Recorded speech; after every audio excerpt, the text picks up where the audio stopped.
Captain Eric Scott, the lead public information officer for the Palisades Fire. On behalf of everyone behind me, thank you for being here. Thank you for educating the public through your message. So this is all for the Palisades Fire, which is approximately 1,200 acres. And to go into all the specifics, we have a list of 8 individuals that will speak for you today. After those 8 individuals, we'll have Spanish, and then we'll have follow-up questions. After that, we'll have one-on-one interviews and let you know when the next press conference will be. So we ask at this time, please silence your cell phones, turn down your radios, keep your sidebar conversations off to the side. But to begin with, we'd like to call up the Fire Chief of the Los Angeles City Fire Department, Kristen Crowley.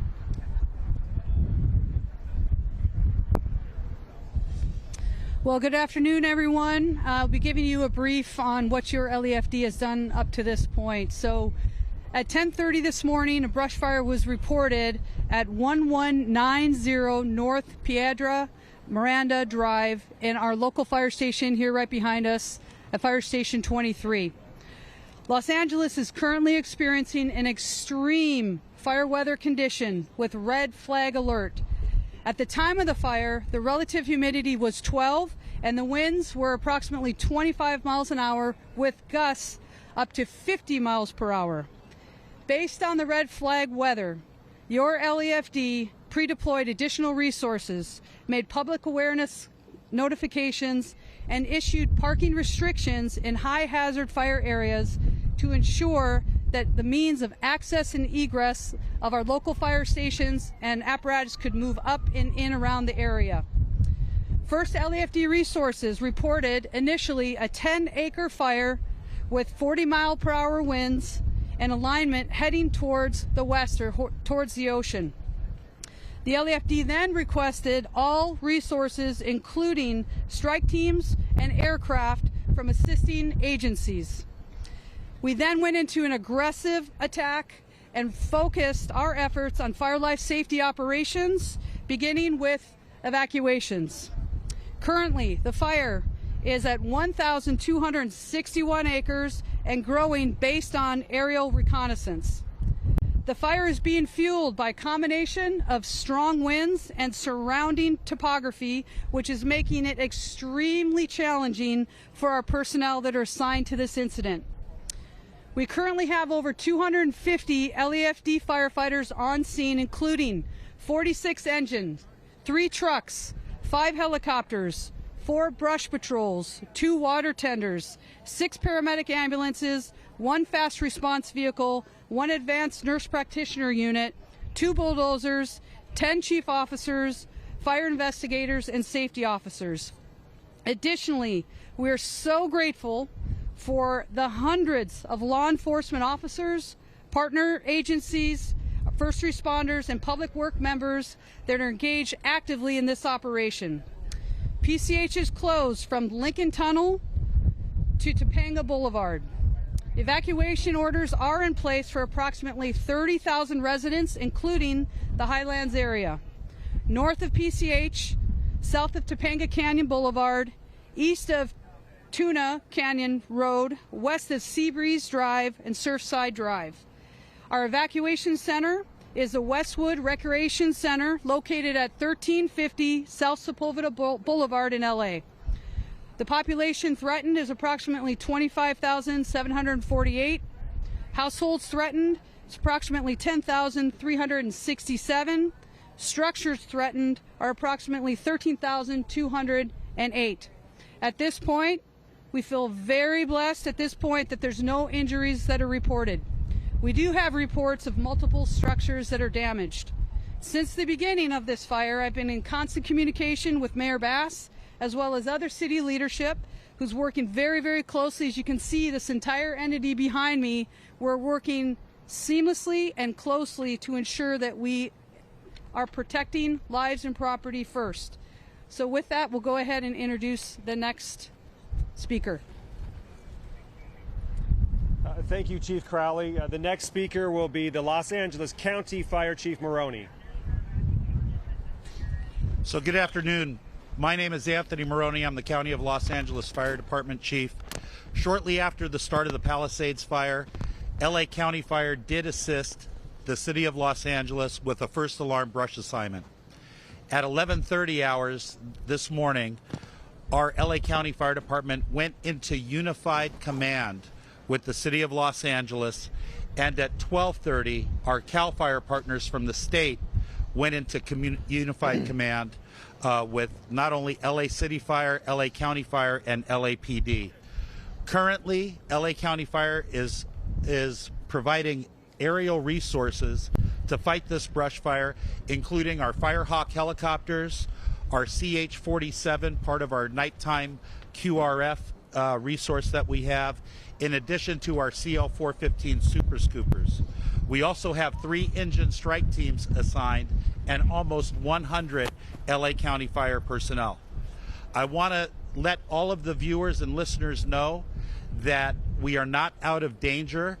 The National Weather Service has predicted that the winds are going to pick up and get worse. We're going to have the most significant wind event between 10 p.m. this evening and 5 a.m. tomorrow morning. So it's incumbent that everybody have a wildfire action plan for their home if they live in a brush-covered area. Please visit the LA County Fire Department website for Ready, Set, Go information. So that's fire.lacounty.gov/RSG. And for the most up-to-date incident information and emergency preparedness information, go to lacounty.gov/emergency. Thank you. Thank you, Chief. During emergencies, always by our side is our friends from law enforcement. So we'd like to invite LAPD Chief of Police Jim McDonald. Thank you very much. We are here in a support role to our fire partners. Just a quick rundown. We have over 100 officers here deployed, another approximately 60 ready to be deployed once a mission is given to them. So far, the major job for our people have been evacuation, traffic control, allowing ingress and egress to emergency vehicles, and those can be helpful. I would have an ask that if you would, please do everything you can to open up the streets so we can get the resources we need to be able to deal with this emergency. Please take this wind emergency very seriously. As you heard from the speakers before me, this is something that is going to get worse throughout the night, so we all have to look out for each other. Areas of evacuation so far, about 30,000 people have been evacuated from a total of 10,000 households or 15,000 structures, to include businesses and other buildings so far, with no injury. So we're very thankful for that. But we truly ask for all assistance that we can get in making this as smooth as we possibly can. Thank you. Thank you, Chief McDonald. We'd also like to call up LA County Supervisor Lindsay Horvath, please. Thank you. My deepest thanks to the first responders who are working tirelessly to fight this Palisades fire. Moments ago, Chair Barger signed LA County's emergency proclamation for this fire, for the severe wind event, and all of the fires related to it. As the National Weather Service predicted, this is a life-threatening situation. To our Palisades and Topanga community under evacuation order, please leave. Ensure your home is unlocked, the power is off, and making sure first responders can easily access the structure. This is essential to keeping you safe and to allowing fire and first responder personnel to do their work. For our unincorporated communities in Santa Monica Mountains, including Sunset Mesa, Topanga Canyon, and Malibu, all under evacuation order and evacuation warning, please ensure you are checking emergency.lacounty.gov and heeding all door-to-door information from our LA County Sheriff and Fire Departments. Thanks to our partners at the Topanga Coalition for Emergency Preparedness, who work year-round to practice evacuation drills and emergency preparedness, and they're working tirelessly right now to ensure information is shared across Topanga.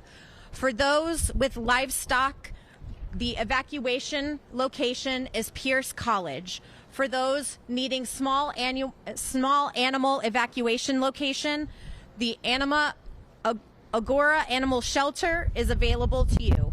Thank you to Governor Newsom for your quick support and coordination. Thanks to Mayor Bass, to Councilmember Park, and all of the council members in the city, and all of our partners, city, county, and state, unified and working together to keep people safe and address this fire.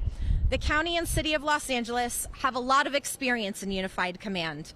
This emergency is no different. We're dedicating every resource we can to urgently contain this fire. I want to extend my gratitude to the Los Angeles County Fire Department, the Sheriff's Department, the Office of Emergency Management, and all of our county partners.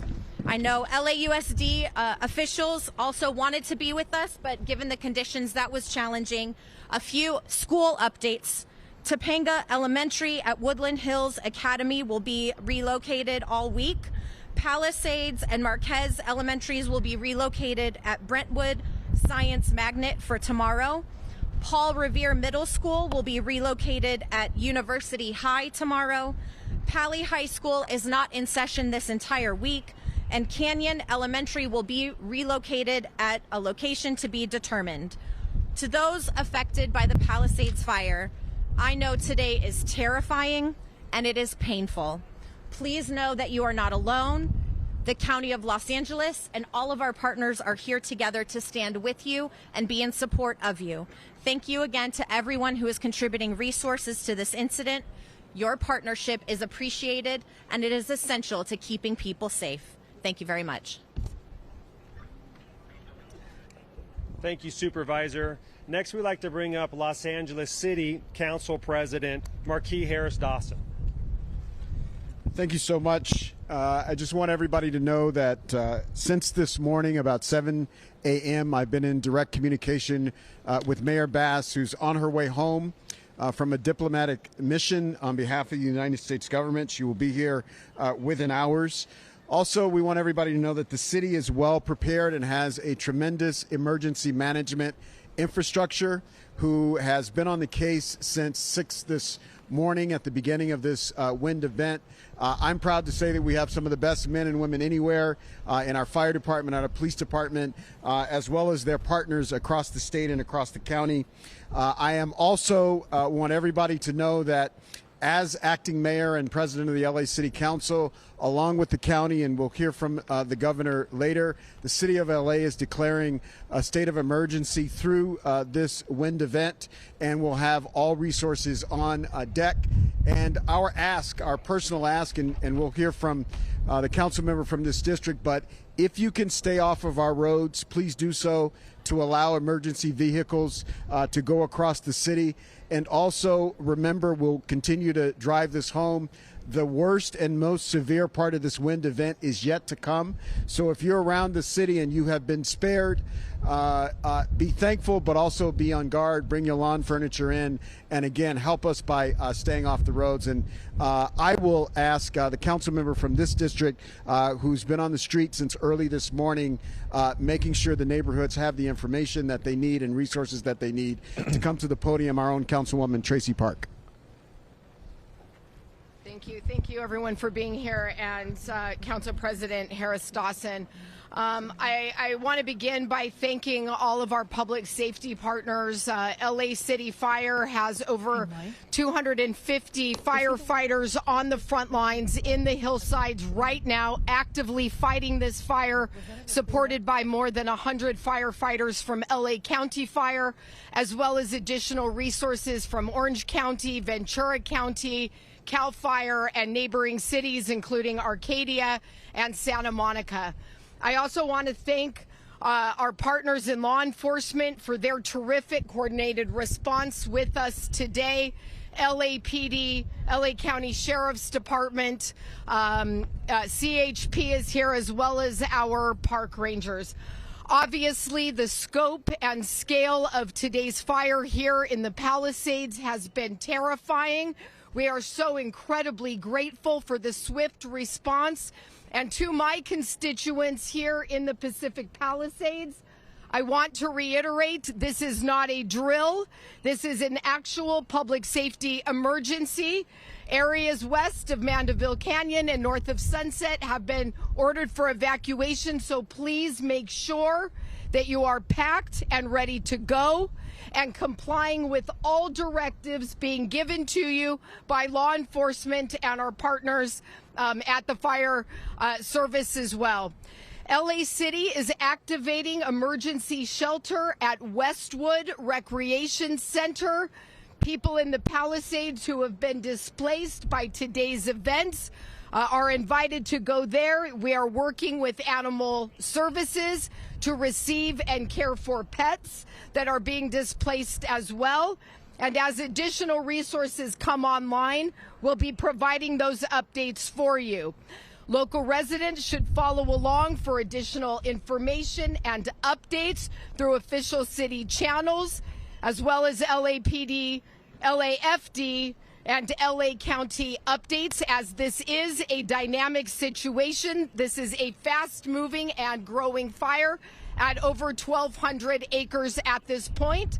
And with the predicted wind patterns and continued weather event, we expect the situation to continue through the evening.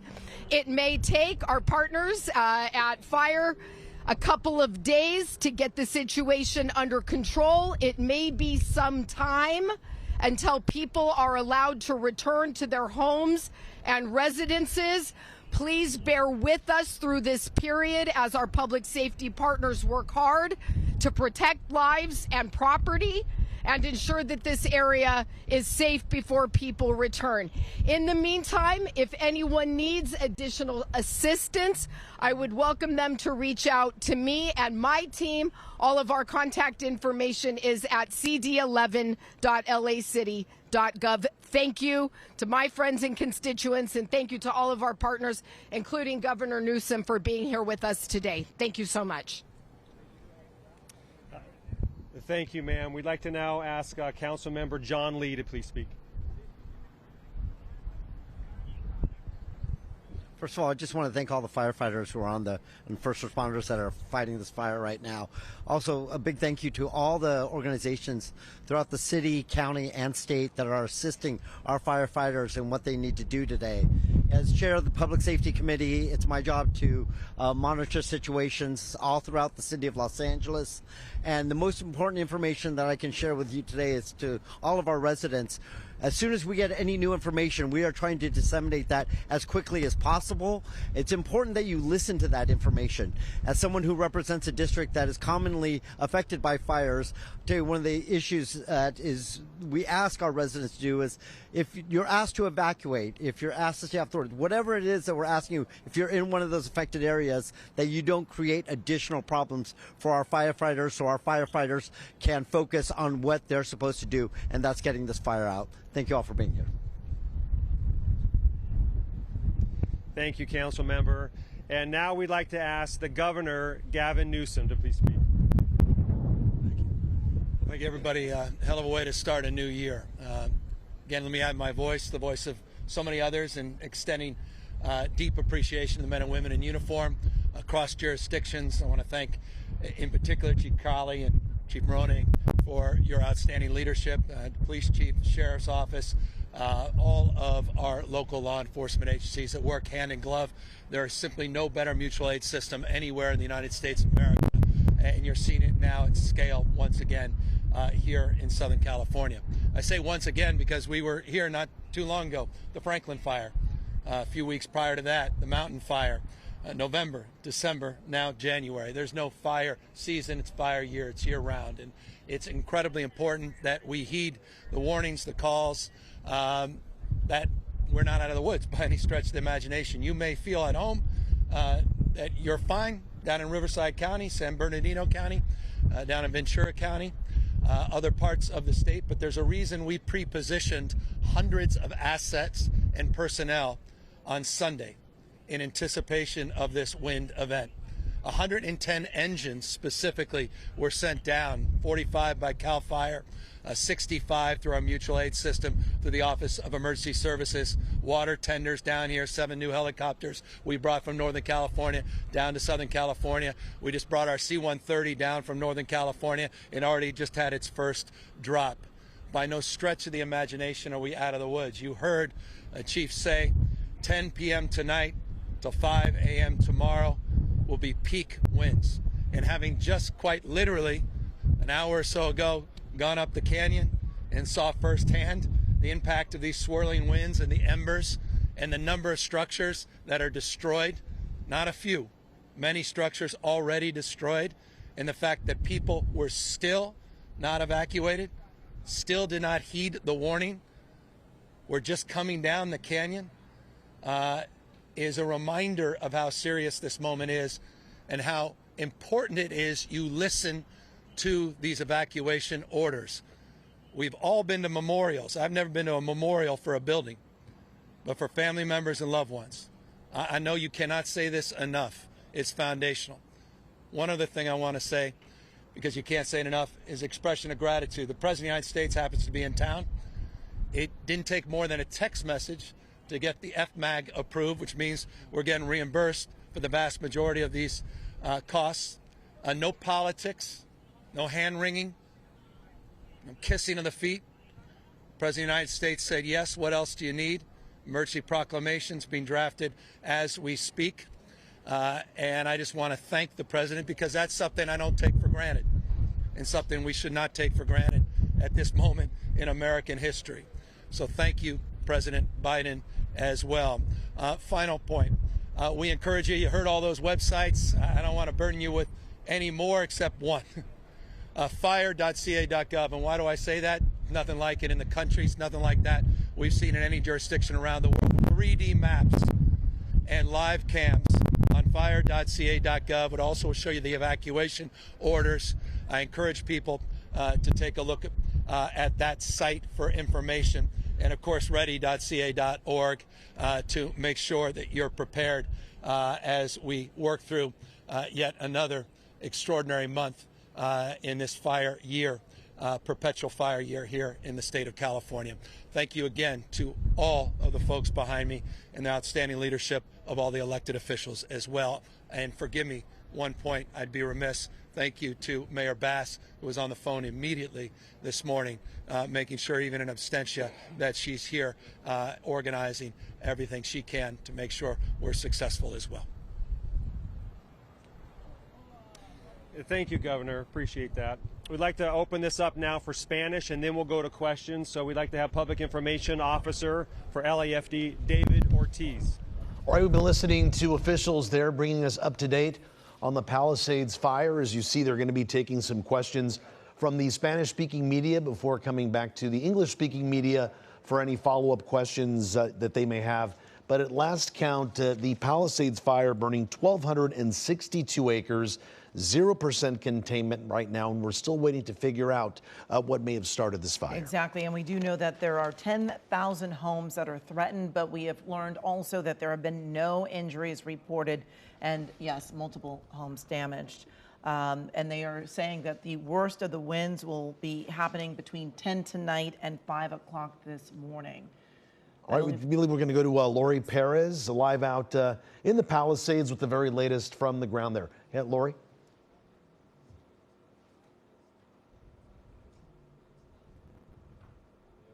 And we had to pull over because of what we saw here. Check this out. This is a massive home that has gone up in flames. We've been watching as it has just been, and check out those people. This is really infuriating me. Mojo, if you could show those people on that patio just below where the flames are. They've been constantly coming out of their home. I mean, they are so close to that. I don't know what they're doing there or why they haven't left, but that's extremely dangerous. We've seen fire crews and fire engines up trying to help to battle those flames and to keep them from going to these other houses. I will tell you, just to the right of this fire where you're looking at, not long ago, to the right, the other direction, there was another house that had an equal amount of flames, equally tall and ferocious, and it has now burned to the ground, so we can't even see the flames anymore. That's how quickly this is going. We spoke with a gentleman who lives in a house just 3 doors down. He was here keeping an eye on his house, hoping that the flames do not spread. He feels somewhat confident because of the number of firefighters that are up there. But I mean, this is just an extremely smoky and intense situation here. This neighborhood, you can see how tightly packed the homes are. All it's going to take are some embers to travel just to the next yard, and this whole neighborhood could go up. That's what that homeowner's worried about. I'm sure that is what firefighters are worried about as well. I'm going to send it back to you guys in the studio now. All right, Lori, thank you so much. Let's go back to the news conference as they're taking questions from reporters. I want to talk about that first and foremost was communicating the potential threat of what was coming. That information was out. It was out early in regard to everybody be ready, set, and go. When that go order came out, at that point, that is that very important point where the public can and should heed that warning and start to evacuate. Now we know there's limited access and egress in certain areas within the hills right behind me. So with that, that's what we believe did happen. People did evacuate. It was slow to evacuate. What I have been briefed on is that the evacuations were slow, but they did occur, and we will follow up on that if there's anything better in the future that we can communicate to the constituents and continue to train to that, because the evacuation order, we can never do it early enough. So with that, we want to continue to work with the community, ensure that when that evacuation order happens, that they can evacuate in a timely manner. But we understand what you're saying. Sure.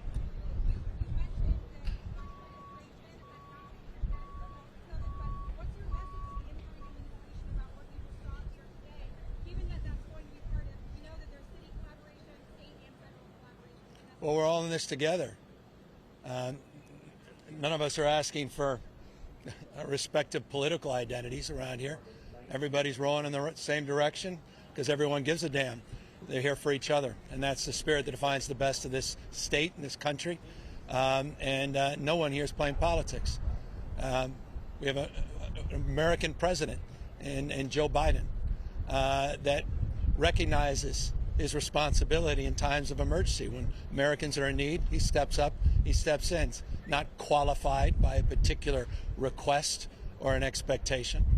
And so, again, I say what I said because at the moment I don't take that for granted, candidly, like I have been the last few years. It's rather precious. And my message to the incoming administration, and I'm not here to play any politics, is please don't play any politics. There's a time and place for that. And at this moment where your question only reinforces the moments, the precious moments that we have to evacuate, we don't have time for any of that mishigash. Yeah. Go ahead.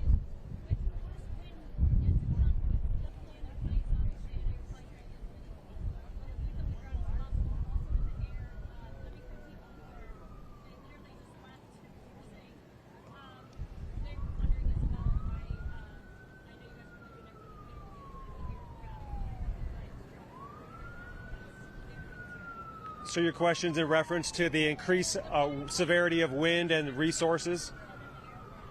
Okay.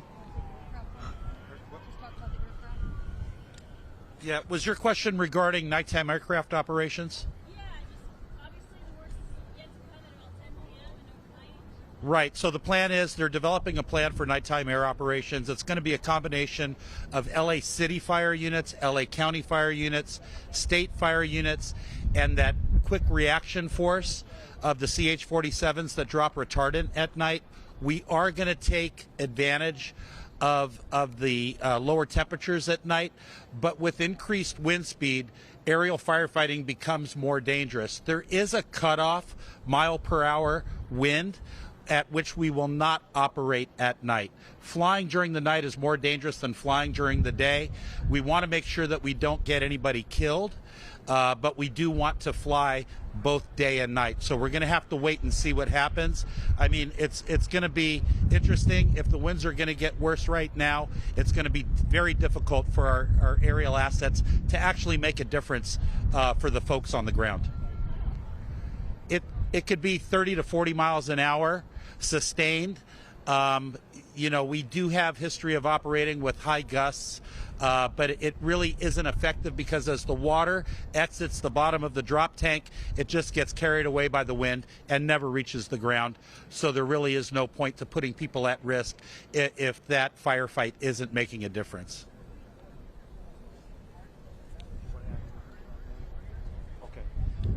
Was your answered question? Your question answered? Yeah. Well, that's the beauty of automatic and mutual aid. So there's automatic aid agreements between all of these agencies here. They brought their additional boots on the ground. And as the governor mentioned, we have state mutual aid. So CAL FIRE has come in. We'll get the appropriate quantity and type of resources to mitigate this emergency. And it's an opportunity of neighbor helping neighbor. And we will do the same thing in Northern California when they need it. Yes, ma'am.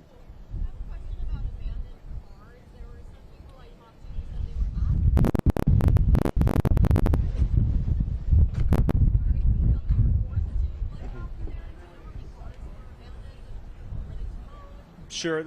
So questions about abandoned cars, that's a good question that has come up. Law enforcement assists us heavily with evacuation, but please remember it's an active incident. We don't have the answers to all of these questions. We will certainly look at that. That's very important. I don't know if police felt like they wanted to make a mention to evacuations. Sure. Okay.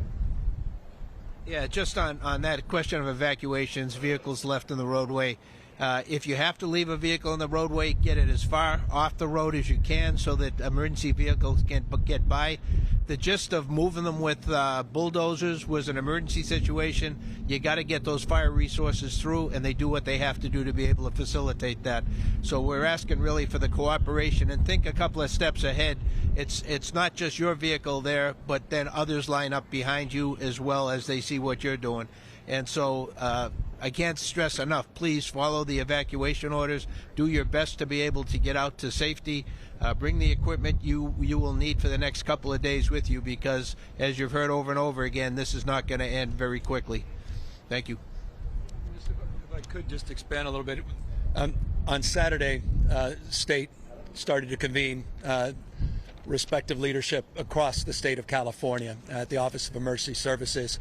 We started to pre-position early evening on Sunday in 6 or 7 counties here in Southern California. Quite literally moved assets from Northern California into Southern California. Just as an example, moments ago we had a chance to meet a crew from Santa Cruz and from Santa Clara County that just were deployed up the mountain. Those resources remain pre-positioned currently in other counties in anticipation of the concerns you just expressed in the wind events. We are anticipating, hopefully we're wrong, but we're anticipating other fires happening concurrently. And that's exactly the previous experience we've had with these kinds of wind events. And that's why we continue to provide and supplement those resources from all across Northern California in particular. One final thing, because I think it's important. My phone lights up all the time, including this morning, about people saying, well, where are all the planes? You said you put all these assets, I want to see them. It was important what the chiefs just said. We could be up there all day making people feel good, but we're not doing any good, because that retardant flies all over the place. And so it's not that the planes themselves can't handle the turbulence and the wind shears. It's that simply you're not suppressing anything. And so it is a point, I know, of frustration, but then it also reinforces the preciousness of the hand crews and the men and women that are on the ground holding the line, that are up there as we speak. And that's also part of the specialty units that are part of these larger operations. We have an incident command team that quite literally is organized here in real time, and we're gaming out the next few days with the benefit of something we haven't had in the past: new technology, techno-civil and other AI-enabled technology that allows us predictive capacity in a way we've never had in the past, which is also aiding our efforts to not just prevent, in some cases, as it relates to early detection, but also prepare to suppress in subsequent incidences. Yes, sir. With winds expected to pick up, do we have any projections for where the fire might move next, or any areas that might be at risk? It's been moving in a southwest direction towards Getty, which is moving towards the Los Angeles County Fire Department's jurisdiction. It did begin in the city, and that's the Unified Command. Good. I know you said that there's no reported injuries. Are there any unaccounted vehicles or some of the other power on Not that we're aware of at this point. So that is part of the process. They are having evacuation groups that are looking at that, but we're not aware of any individuals unaccounted for. We did receive multiple 911 calls for a particular address. We did send resources in to rescue people.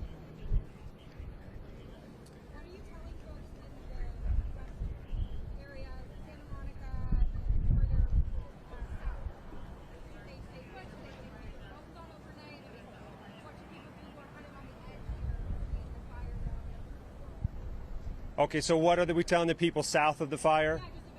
Yeah. You want me to take that or anybody else? Okay. Thank you for asking that question. Her question was, what are we communicating to individuals that are south of the incident? I think it's really, really important for the entire public to understand, as you can see, how dynamic these winds are and how quickly they can change on a dime. So you may think, okay, I'm safe. But that key is the communication, listen for those evacuation orders and warnings, and also be super hyper diligent in regard to what could happen. If an individual within the community wants to lean forward and just say, I'm not going to risk anything, I'm just going to go to a different area where it may be safer. Just know from the south, and with the winds as unpredictable as they are, there's very, very much at risk. So we want people to be very cognizant of that, make good decisions, make sure they can understand real-time information, and we will communicate that and articulate that very clearly. But this is very, very, very dynamic. And you can just, by standing here, seeing us with the wind gusts and with the predictability of this wind is going to get worse tonight. So we want people to lean forward, ready, set, go, and be ready. Thank you. Thank you. We're going to go ahead and conclude the press conference at this point. We'll let you know if we have another press conference tonight. That's not necessarily likely. There will be PIOs available here for additional questions. Tomorrow morning at 8 a.m., we do anticipate to have another joint press conference. Thank you all for sharing this important information. All right, we've been listening to the very latest from officials there. If there is one big takeaway here from this news conference, is the winds will get worse tonight. Be ready to go, Amy, if you have to. That's right. Between 10 and 5 in the morning, the worst winds we will see. All right, let's check in with our Mike Rogers over the breaking news desk. He has some new video for us. Yeah, that's right, Amy, and Juan, and I want to show you that video because it shows you, I mean, look, you're looking at live pictures right now of a home burning, but there are more of that, and unfortunately this scene is playing out over and over again, and you can see right here. And I wanted to show you this shot first because of that very eerie orange glow that we see that always happens from these fires and always is just such an apocalyptic type situation to be looking at and to be seeing here. And it is something that those fire crews are dealing with. You heard the governor say there, it's not one or two homes, it's many homes that have burned, unfortunately.